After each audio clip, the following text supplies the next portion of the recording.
Boa noite.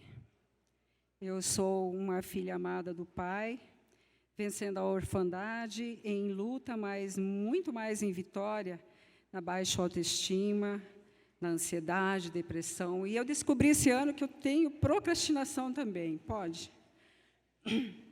Eu sou a Eva. Hoje eu só tenho as cicatrizes, pois já fui curada e sou vitoriosa em Cristo Jesus.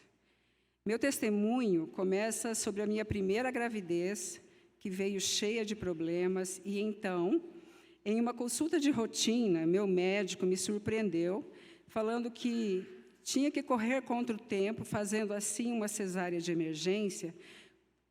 Eu estava de 7 meses e meio, e ele precisava nos salvar, tanto eu quanto o bebê.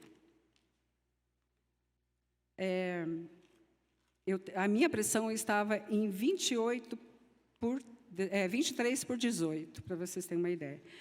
Quando eu ouvi o médico, a minha vida começou a andar como se eu estivesse em câmera lenta. Perdi o chão, fui sugada para um buraco muito profundo, chamado tristeza, onde havia muito medo.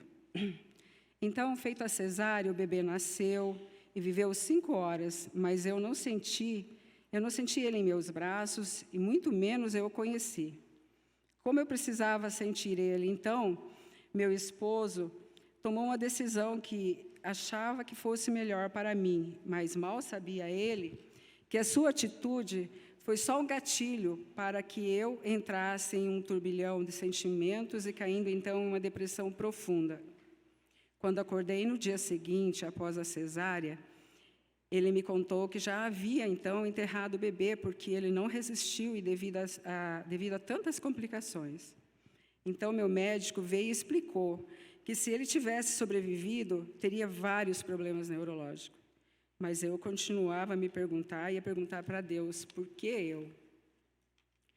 Quando eu ouvi tudo aquilo e que ele já havia sido enterrado, me senti sendo sepultada com ele.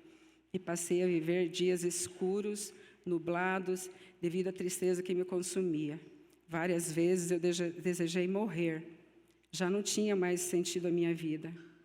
Quando a minha segunda filha nasceu, sério, eu era como um animal acuado e marcado com ferro quente, tomando assim atitudes contrárias do meu marido. E assim, nosso casamento estava sendo abalado pelas minhas atitudes. Busquei a fundo em muitos lugares. Então, chegando na NIB em 2016, eu fui apresentada ao CR, ou seja, celebrando a restauração, hoje 30 semanas, e com ele os 12 passos que me ensinou a admitir meus erros e curar os meus traumas do passado. Então, aprendi a viver um dia de cada vez e, assim, criei coragem para expor todas as minhas falhas e feridas para Jesus e para a igreja. Então, começou o processo e fui sendo curada com todo o amor que só Ele pode nos dar. No 30 semana, Deus foi me mostrando o tamanho do seu amor e fazendo eu entender que no amor não há espaço para o medo, e me tirou o pavor que tinha da morte.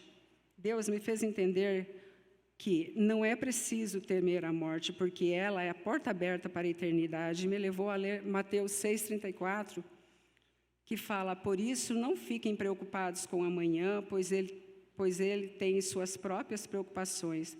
Para cada dia basta as suas dificuldades e ansiedades, causada pelo pensar demais no amanhã e a depressão por pensar demais no passado. Nessa passagem, Jesus nos dá um conselho muito valioso. Cada dia tem as suas próprias preocupações e nos fala para viver um dia de cada vez, falando para não se preocupar com o futuro e nem com o passado, porque o futuro ainda não chegou e o passado já passou.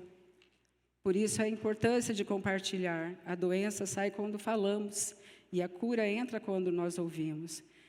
A Bíblia fala lá em Mateus 6,25, do 33 ao 34, não andeis ansiosos pelas vossas vidas.